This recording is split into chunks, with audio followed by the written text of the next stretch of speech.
안녕하세요. 여섯 항아리 한나사제입니다. 강은정입니다.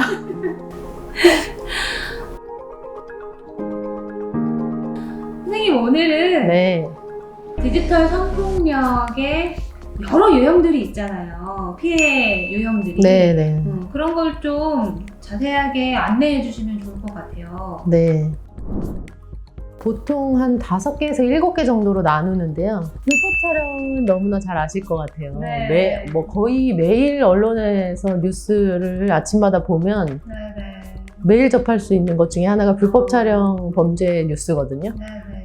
동의를 구하지 않은 모든 촬영을 불법 촬영이라고 명칭하고, 예를 들어 화장실 한 칸에다가 누군가가 몰래 들어가서 설치해 놓고 불특정 다수가 찍히는 경우, 또는 지하철이나 뭐 여러 공간에서 한 여성이나 한 사람을 타겟팅해서 쫓아다니면서 이동하면서 동의 없이 촬영하는 경우, 불법 촬영 같은 경우는 다행히 부지불식간에 내가 당했다라는 의식이 정확하게 있기 때문에 그래도 신고율이 가장 높은 범죄의 피해 유형 중에 하나이기도 하고, 불특정 다수에게 일어나기 때문에 현장 검거가 굉장히 중요하거든요. 바로 잡았을 때, 현행범으로 잡혔을 때는 바로 압수하거나 그럴 수 있어서 피해를 조금 막기 위해서는 이렇게 현행범으로 잡는 게 중요합니다. 두 번째 유형으로는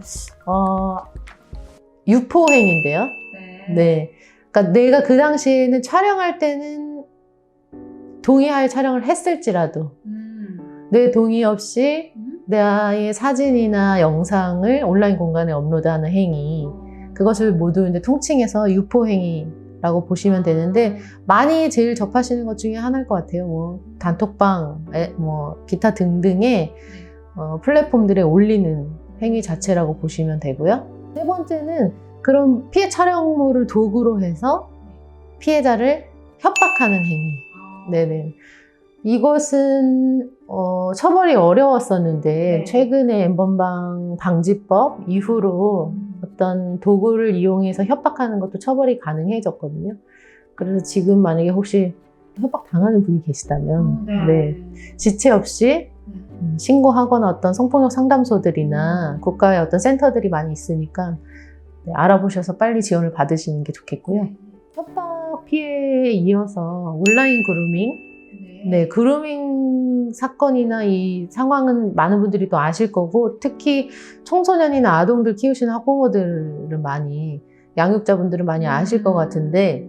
그루밍, 그래도 설명해 주세요. 그루밍 뭐예요? 그루밍은 어떤 위계 상태에서 취약한 사람을 선별해서 고르고 그 사람과 어떤 신뢰관계를 쌓고 신뢰관계를 통해서 어떤 자기의 만족을 위해서 대상을 착취하는 거죠. 그러니까 자기의 원래 본래 의도를 나중에 드러내기 전에 숨기고 드러내기 전에 완전히 나와 이 사람과의 관계를 신뢰 관계를 만든다는 게 핵심이 있거든요.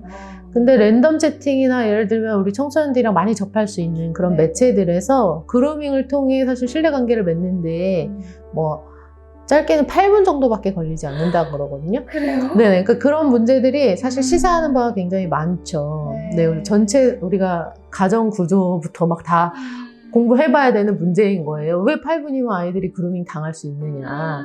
네, 최근에 모든 성범죄가 사실 그루밍을 통해서 일어난다고 봐도 무리가 없을 정도로, 과자 하나 줄게, 사탕 하나 줄게, 또 사실 어떻게 보면 다 그루밍인 거잖아요. 네, 그러니까 그런 거 우리가 또 같이 보시면 될 것 같고, 또 이어서는 최근에 우리가 이제 딥페이크라고 하는데 사람의 얼굴이나 신체를 합성하는 거예요, 말하자면. 다른 사람. 네네네. 다른 사람의 알몸과 내 얼굴을 합성한다든지, 성관계하고 있는 예를 들어 장면에 내 얼굴을 합성해서 마치 내가 아닌데 그 영상 속에서 성관계하고 있는 사람이 나인 것처럼, 그게 사실 이제 가능한 기술 수준에 와 있고, 또 그런 전문 합성 계정들이 있어요.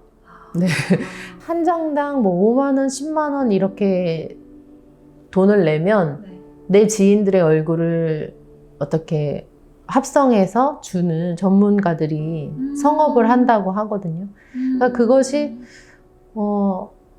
성적 촬영물을 합성했을 때는 내가 아닌데도 불구하고 그 안에 있는 주인공이 내 얼굴을 하고 있기 때문에 그 피해자, 다른 피해자들과 동일한 피해를 입게 되는 거예요. 그 다음에 이제 우리 일상에서 너무 많이 일어나가지고 우리가 잘 체감하지 못하는 디지털 성폭력들이 있는데요. 사이버 공간 내에서 성적 괴롭힘이라고 우리는 통칭하거든요. 네, 요새 온라인 게임 많이 하시잖아요.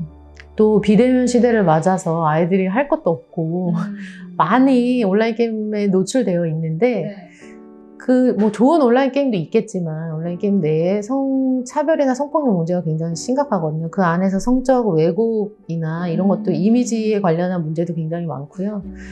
사례를 보자면 요즘에는 온라인 게임을 할 때 이렇게 헤드폰을 쓰고 목소리가 들어가는 SNS들을 사용하는데 그 안에서 여성의 목소리가 들리는 순간 게임 공동체 안에서 네. 오빠라고 한번 불러봐. 지금 당장 끄고 우리 만나자.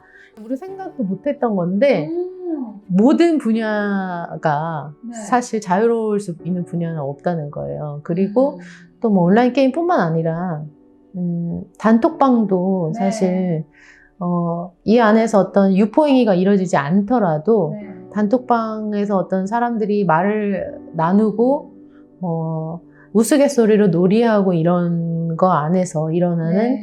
성적 괴롭힘, 불쾌감을 느끼게 하는 행동이나 언행들이 굉장히 많이 있다는 거고 네. 단톡방 성폭력이라고 하면 뭐 이모티콘을 약간 피해자의 얼굴을 가지고 짤로 만들어서 이모티콘으로 사용한다거나 또는 내 동의를 받지 않은 어떤 촬영물을 나 없는 다른 단톡방에 올린다거나 이런 거 아주 대표적인 사례일 수 있죠. 마지막으로 볼 것은 우리가 이것을 이제 2018년, 17년도까지만 해도 국가에서 어떤 피해 유형으로 잡지 않았었는데 네. 최근에 잡은 것 중에 하나가 불안 피해거든요. 그래서 아직 불안 피해 자체를 어떤 뭐 가해자가 있고 이렇게 처벌하고 이런 법까지는 아직 마련이 되어 있지 않지만 불안 피해도 이 사회를 살아가는 사람이라면 디지털 성폭력이, 불법 촬영이, 유포가 나에게도 일어날 수 있다라는 불안이 많은 사람들, 특히 여성들한테는 생겼다는 거고요. 그렇죠. 네, 외출하실 때 화장실에 편하게 가지 못하신다는 분들이 너무 많잖아요. 네. 또 한 가지 사례는 피해 촬영물은 하나인데 네. 영상물에 등장하는 피해자가 네. 나인 것 같다라고 호소한 사람이 둘이 생긴 거죠. 음. 이게 왜 그런가를 고민해 봤더니 그 불안 때문이라는 거예요. 이런 비슷한 상황에 비슷한 몸을 가진 비슷한 얼굴로 보여지는 사람이 서로 자기라고 이야기하는 상황이 발생한다는 거잖아요. 디지털 성폭력은 이미지를 기반으로 이루어지는 폭력이기 때문에 불안 피해 유형으로 정리할 수 있겠고요. 네. 이 모든 유형들을 다 총망라한 것이 텔레그램 성착취, 온라인 성착취라고 보시면 될 것 같습니다. 네. 네. 저는 선생님 이야기 들으면서 점점 더 아이들, 10대들이 이런 범죄에 노출되고 또 가해하는 경우들이 많아져서 사실은 좀 책임감도 커지고 우리가 어떻게 또 이런 일들을 대응하고 예방해야 할지 그런 고민들도 좀 되는데요. 다음 영상에서 이런 이야기들에 대해서 함께 나누어 보도록 하겠습니다.